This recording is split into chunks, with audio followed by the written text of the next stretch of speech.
Hi, how are you doing today? Hi. Good, how are you? Good, thanks. I'm Jessica. What's your name? My name is Liz. Hi, Liz. So what brings you in today?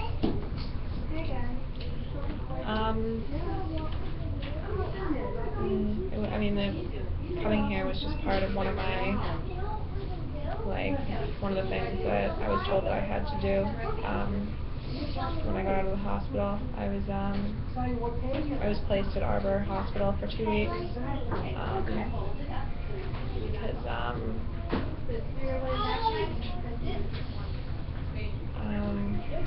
well, I'm in a program, like this stupid program that I have to be in, and I'm only there Monday through Friday. My parents usually take me home on the weekends. So were you inpatient prior to that? Yeah. Okay. So what happened that got you from daily life to going inpatient? What was kind of the catalyst for that?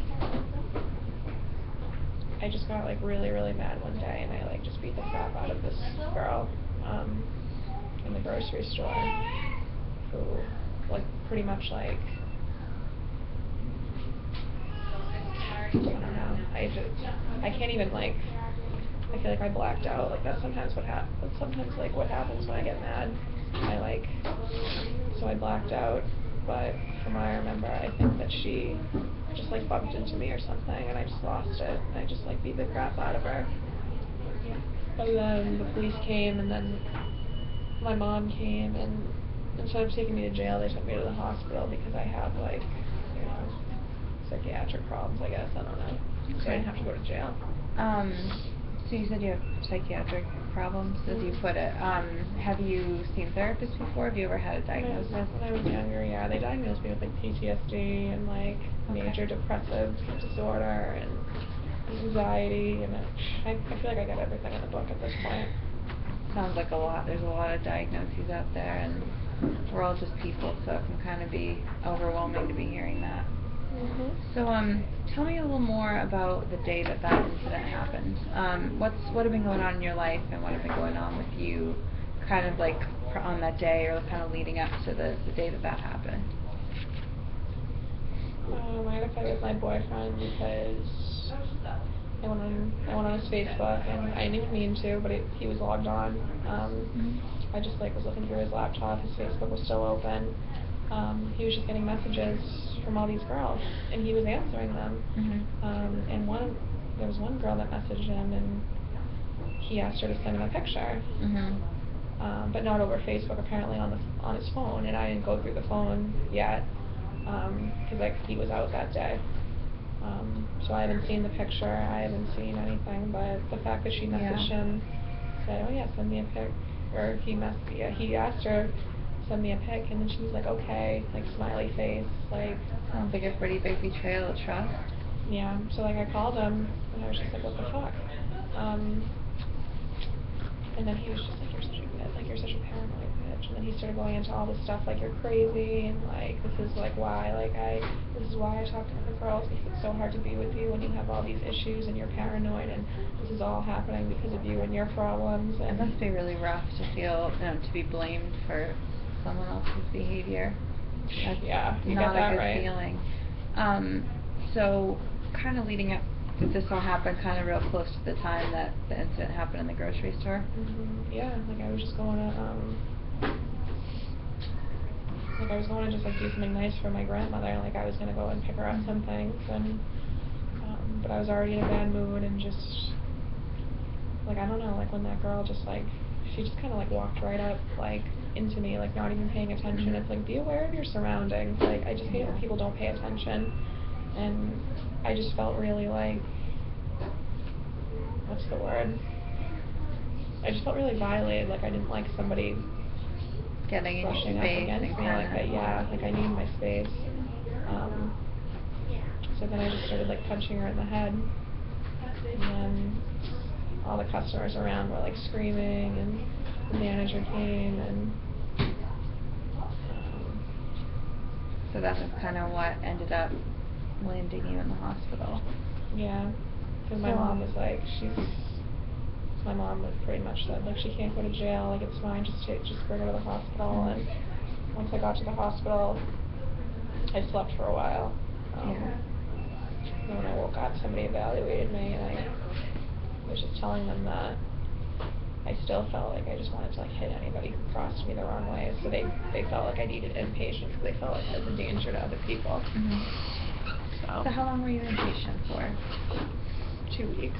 2 weeks. Was that helpful for you in any way? Do you feel like that kind of did anything for you? I feel like it was kind of a joke, to be honest. I mean, I slept the whole time. Like, we would do, we would go to groups. There's not a lot to do in there sometimes. They have, like, we have group. We have, like, activities that we have to do. We have to, like, it's kind of like school. Like, we have to, like, sign up for, like, an elective. So we could do, like, an art class. We can do, like, a music class. So I was doing art for a little bit, but I mean, it was like a joke. I mean, all we did was, like, draw. Like, they had some clay.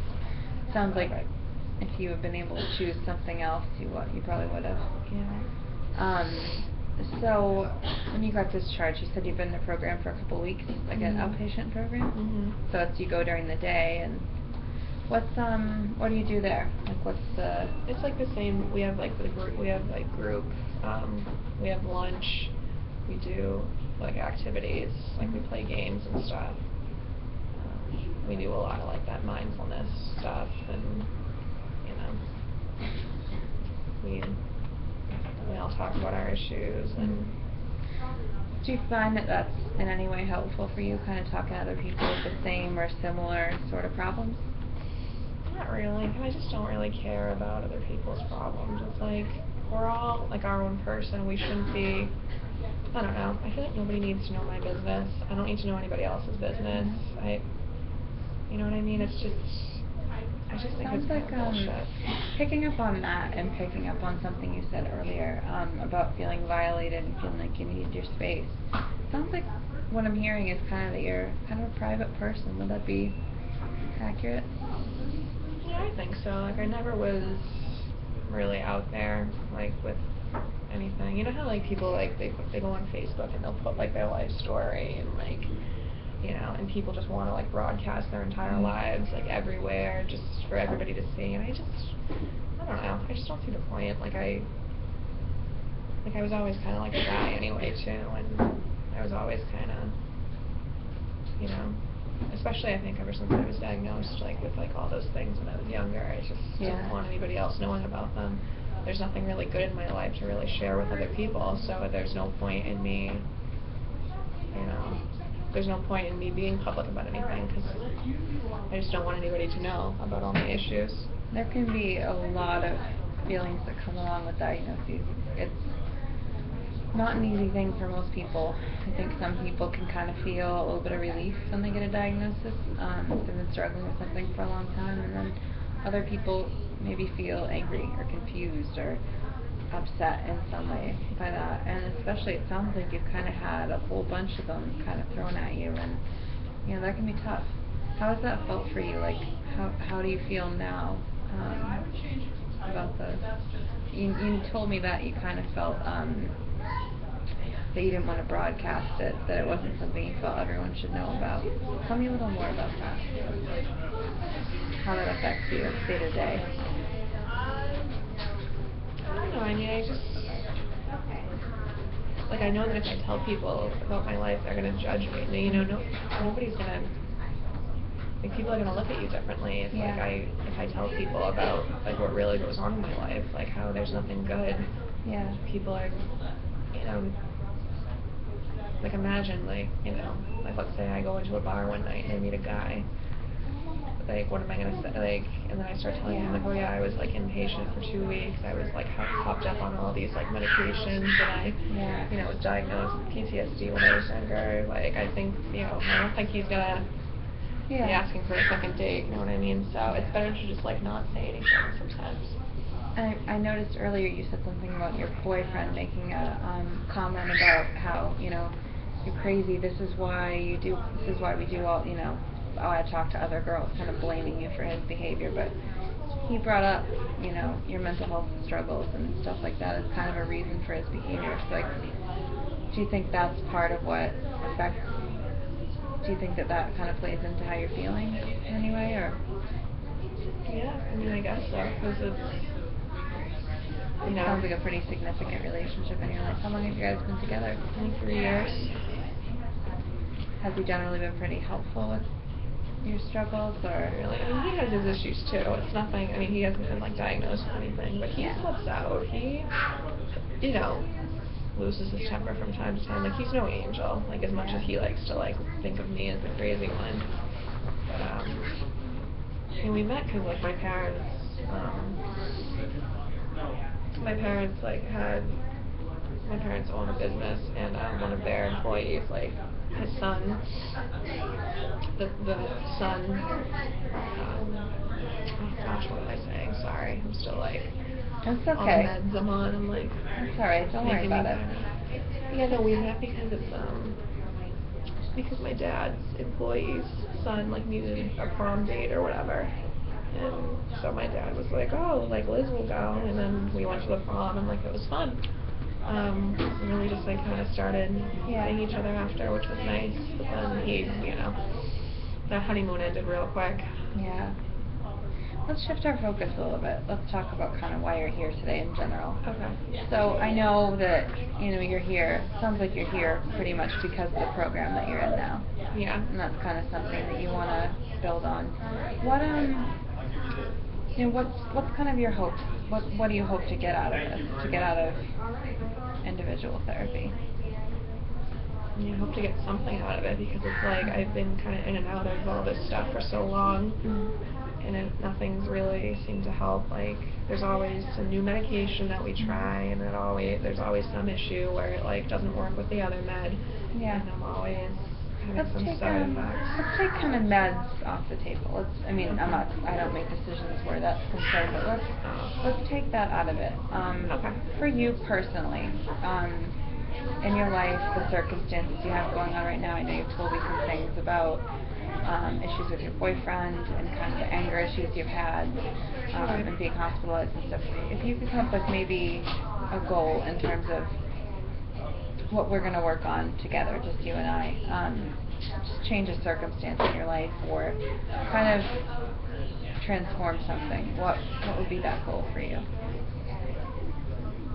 I want to have a job like a normal person, and I want to go to school, and I just want to like have something good to tell people, because everything I have to say is always so sad and depressing. You said that a few times. I noticed about having something good to tell people. What's important about that to you? Tell me a little more about that. I mean, I just want, and like I said, like, I don't really care about people knowing my business necessarily. Like, I'm not the kind of person who, like, you know, needs to tell everybody everything, but to just have, like, one person, like, tell me something that, like, oh wow, that's great, or like, wow, that's really cool, that's really interesting. Like, I just want to hear it, like, from somebody, like, and I just want to hear it for myself. Like, I don't need to be commended or glorified in front of people. I just want to feel it for myself. You want to feel like you can kind of relate to other people. Yeah. You want to kind of feel like you're part of the world. I know sometimes it can be really isolating to have, you know, to be living with mental health issues, and especially when you're struggling, you know, and you're kind of bouncing back and forth between those tough places, like, you know, like being inpatient, things like that. I know it can be, you know, it can feel like you're the only one who deals with that, and I know you said you don't really love being in groups and talking about stuff like that, and, you know, and you said you don't really find that particularly helpful. But I think individual therapy can be a little bit different. There's more that it can offer. Because I'm not going to be here broadcasting, you know, stuff that we talk about. This is a time for you to kind of work on what you want to work on. You know, you don't have to worry about other people's problems, other people's issues. Yeah. I know you said that was really important to you to not be focusing on that. This is time to focus on you. So one thing that really stuck out to me is what you just said about wanting to be able to just relate to people. And I know you mentioned having a job and maybe going to school and things like that. And those are definitely goals we can work towards. But the most important thing that stuck out to me is really what you said about being able to relate to people a little better. So, what do you think, what would that look like for you? Like, let's imagine that you went to bed tonight, you woke up in the morning, and everything was magically perfect. It's just completely different and exactly how you wanted it to be. What would that look like for you? What would life look like? I would wake up in the morning and I would like just get out of bed like I want to get out, you know, like I would, like getting out of bed wouldn't be something that I have to force or like I dread. Like I could just, oh, sun's up, like time to get out of bed, and I would go and make myself breakfast. And I would go see my, you know, I would see my boyfriend and we would go hang out. I would maybe have like gotten like I mean I know it doesn't make sense, like I have to apply to school first before I get accepted, but just like So it's fantasy world, you don't have to worry about that. Maybe like just like get a letter of acceptance into like a college and maybe just have like a part-time job somewhere and just kinda, you know. Feel normal? Yeah. That kinda seems like what you're going towards. Yeah. That feeling of being able to function pretty normally. Yeah, I think that's it. Thank you. They always say don't use the word, like I always try to shy away from using the word normal. They say typical, like, yeah, because it's like language can be kinda, some people can be sticklers about it. In here we don't have to though. Yeah. So feeling normal. So let's say that we had started to work on these things. What would be some signs for you that things were moving in the right direction? Like, let's say that we were kind of a couple sessions in, we're working on some things. What would be some signs that things are going well for you? You could just imagine.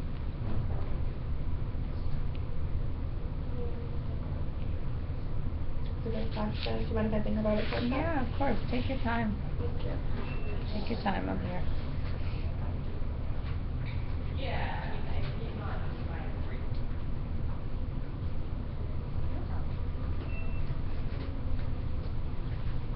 Well, like I said, I would wake up and I would feel like I want to get out and do things. My parents would tell me, like my parents would just like smile at me and like look happy to see me.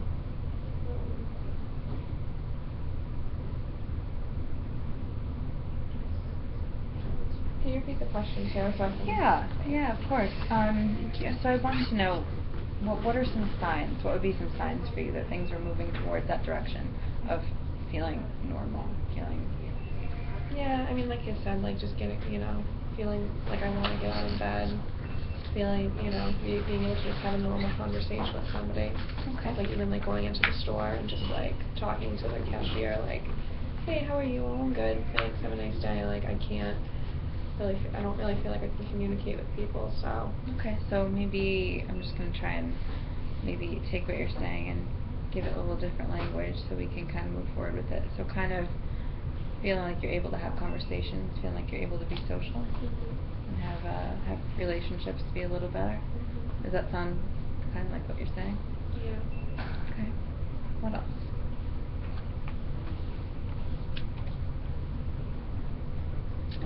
I wouldn't feel like panicked like walking into like a public place. Like I wouldn't feel, which I guess kind of applies to what I said earlier. Like I would just be able to like walk in somewhere and just kind of feel, you know, just kind of go with it and not feel like either everybody's watching me or that like everybody's in my space. I would just be able to like be somewhere with a lot of people in the room.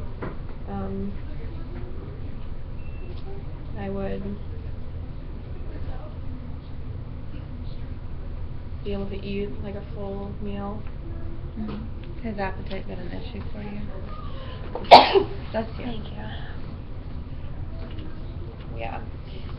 I would be able to just like hang out with my boyfriend and we wouldn't get into it, you know what I mean? We could just talk and laugh and. So So it sounds like some of those anxious symptoms, feeling panicked when you go into a store, feeling worried when you're with your boyfriend that you guys are going to get into an argument instead of just having a good time. So I'm hearing you kind of want to increase that ability to communicate and make connections and kind of decrease the feelings of like panic or anxiety or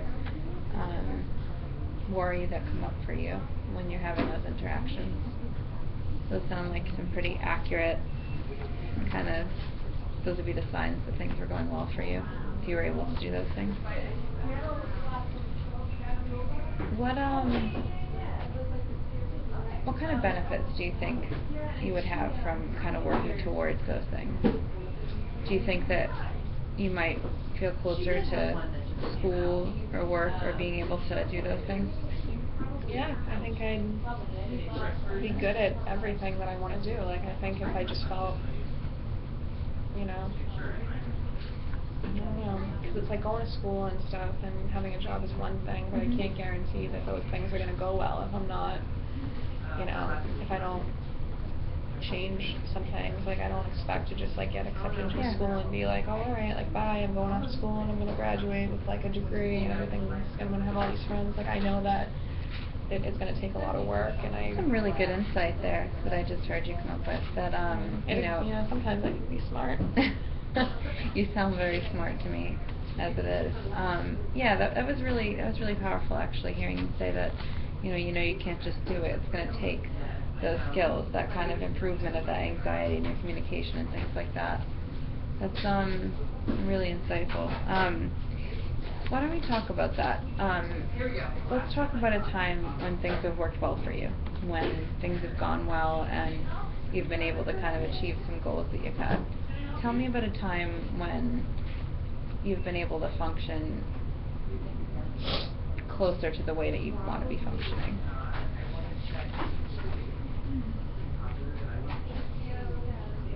I remember one time I was actually, it was kind of recently, like back when I was in the hospital, when I was placed at in the inpatient unit, and I remember just like laying in the bed, and I was talking to the nurse, and we were just having like a normal conversation, and I remember someone was getting like sedated in the hallway, and this girl was like absolutely out of control, like screaming, swearing, like they needed to get like 3 or 4 security guards to sedate her, and I wouldn't say that like it made me feel good to see that, because obviously I'm not like a sadistic person, and I don't get sick pleasure out of seeing other people have a hard time, because like I said, like that stuff's none of my business, and I try not to get caught up, but I don't know. But yeah, you having the conversation with the staff, you said that felt normal to you.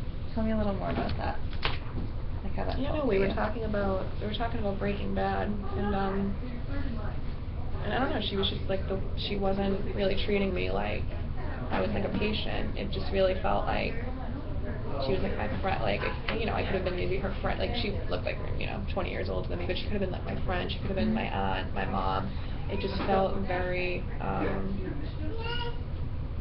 it just felt nice, like I didn't feel like she was treating me like a patient, because I've definitely felt that way before with some staff who kind of look at you, and they just look at you as like kind of an object, who like, oh, time to take your meds, or time to do this, time to do that, and if they're very cold, and I don't know, I just remember, like, I remember like the way that she was talking to me and the way that I felt.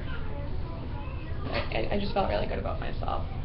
Good. Tell me about what you did and kind of the way you interacted that made you feel good. Tell me a little more about those things.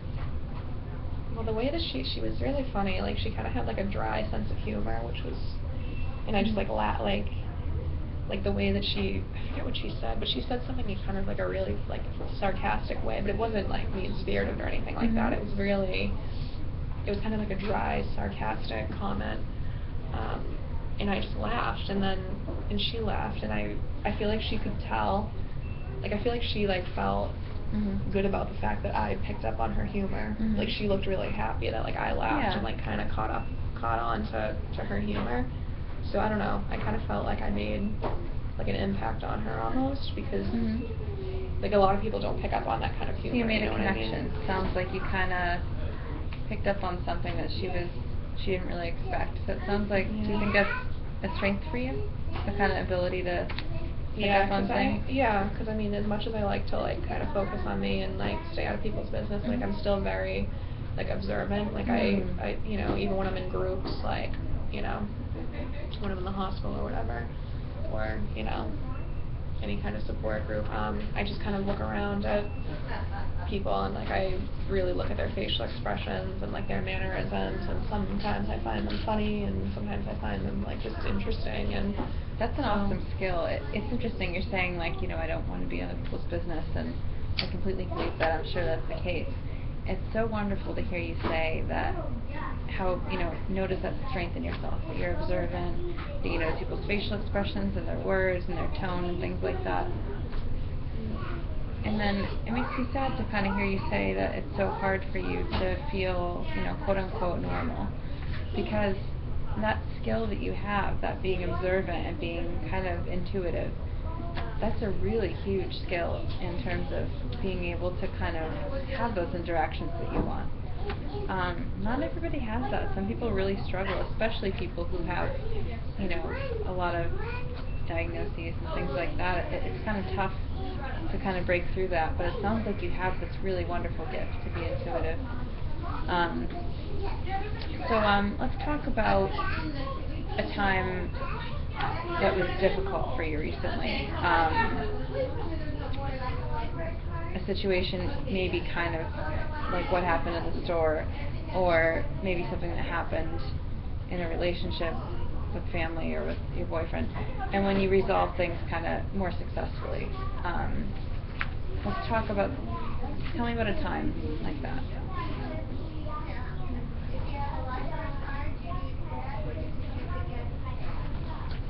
Well, one time my boyfriend and I got into a fight, and like I just kind of, like I'm getting all kind of technical with the terms that we learn in groups and stuff, but like taking space. That's good, it means you're listening. Yeah, also sometimes but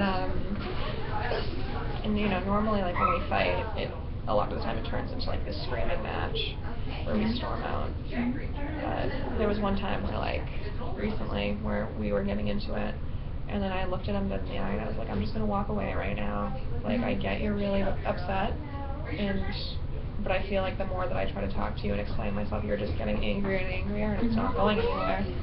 And then I walked away, and you know, I went to the other room for a while, and I came back, and like we were fine. So, you know. That's great. That sounds like a really big victory. Yeah. You It was. You shared with me that you had some anger. You know, the anger is a tough thing for you to deal with, and kind of feeling crowded and feeling, you know, those intense emotions.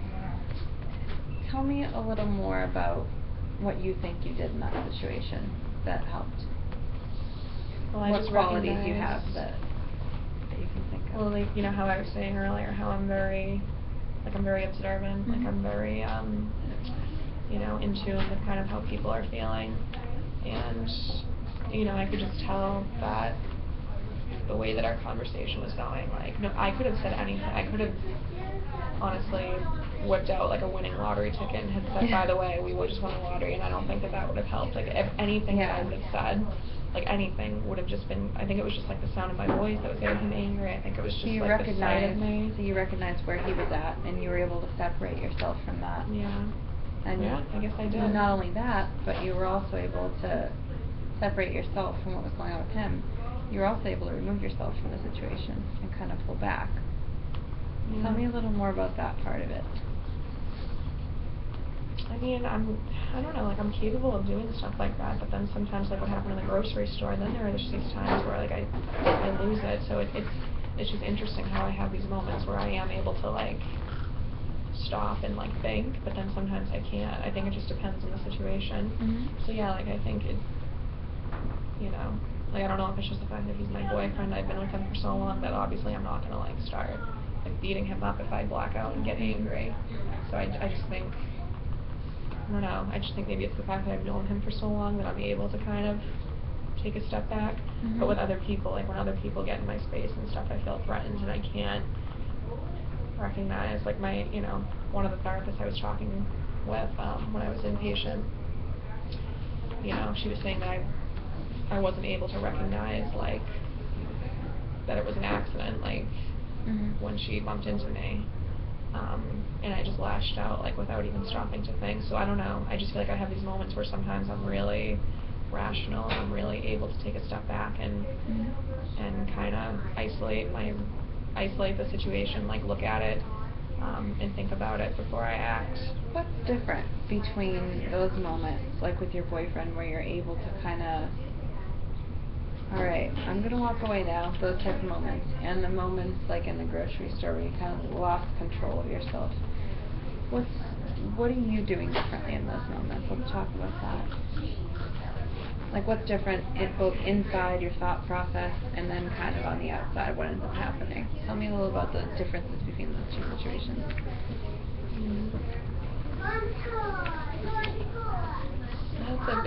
It's a big question.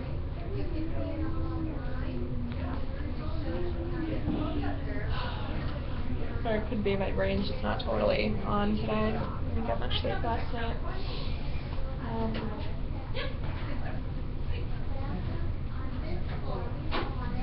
Okay, you can take some time to think about it. So you were saying, like, yeah, what was the difference between, difference in your thought process and difference in your actions between a time when kind of the expression was successful as opposed to not successful, like your ability to kind of walk away from that irritation and anger? well, like I said, I mean, I think the fact that I've known Kyle for so long, like we've been together, I think I'm just able to kind of,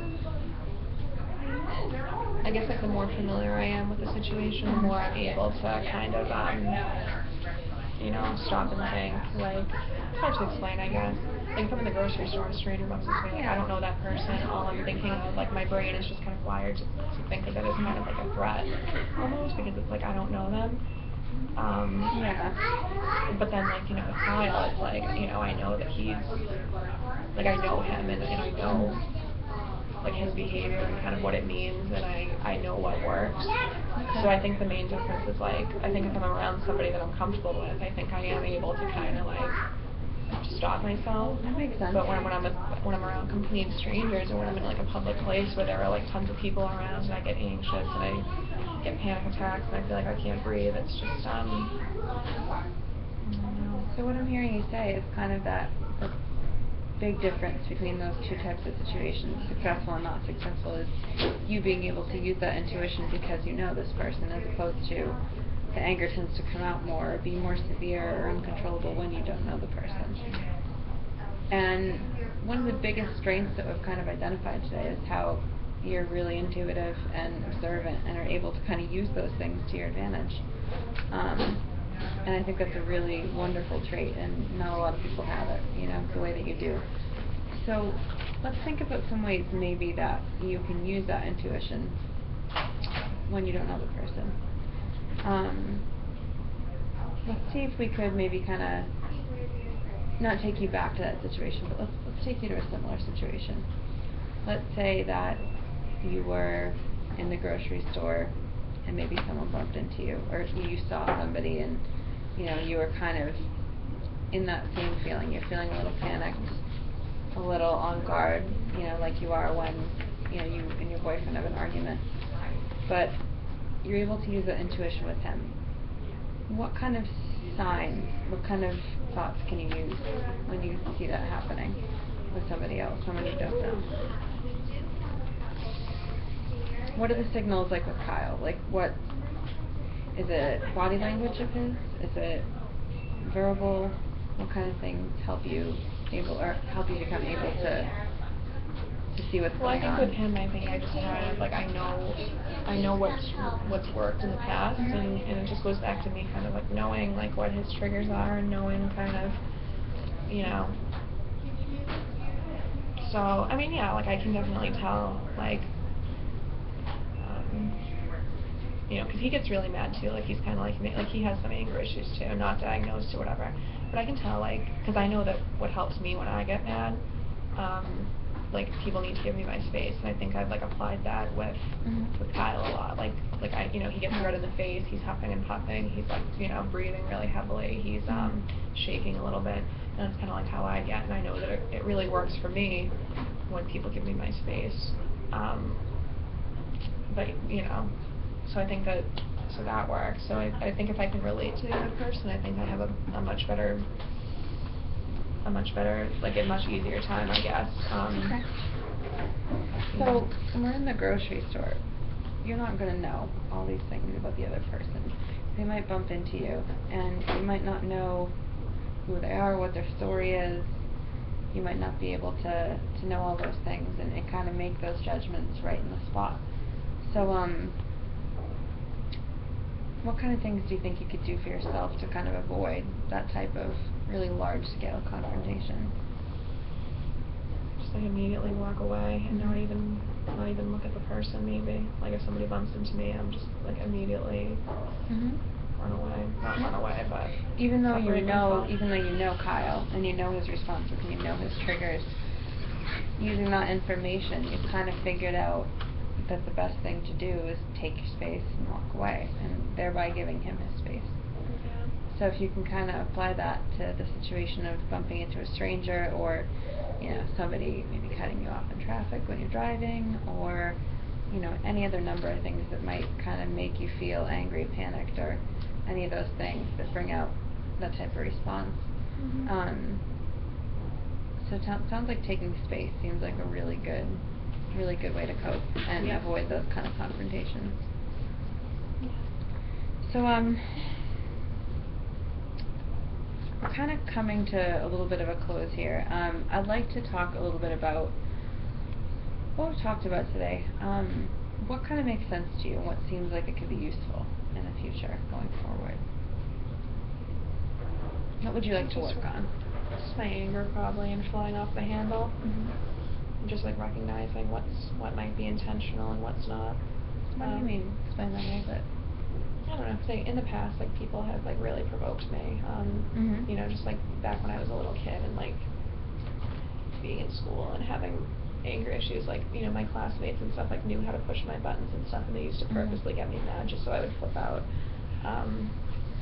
So it kind of goes back to that. I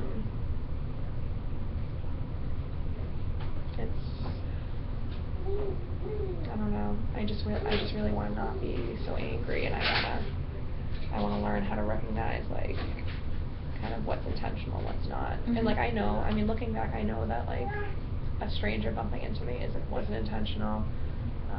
But I just can't, just from everything that I went through when I was a little kid, like that's just why I feel so constantly threatened. I think that people like want to provoke me and like get me going just to get a reaction out of me.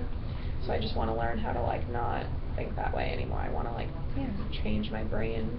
So it sounds like we want to maybe work on recognizing those threats and kind of being able to use that really awesome strength you have of intuition and observant, you know, behavior to kind of use that to help you identify what's more of an intentional threat and what's not.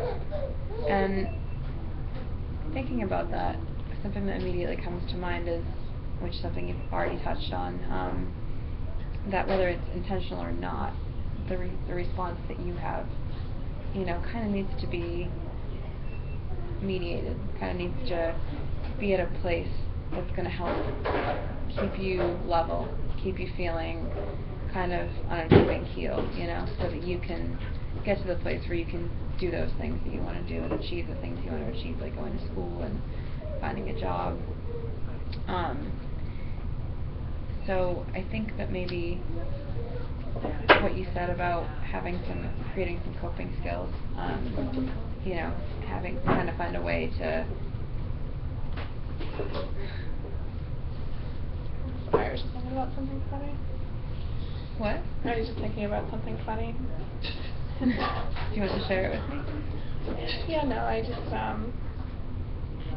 no, it just. I can tell you during our next session. Okay. All right. Well, as far as now, I want to give you a little tiny bit of homework. What I'd like it if you could do is to just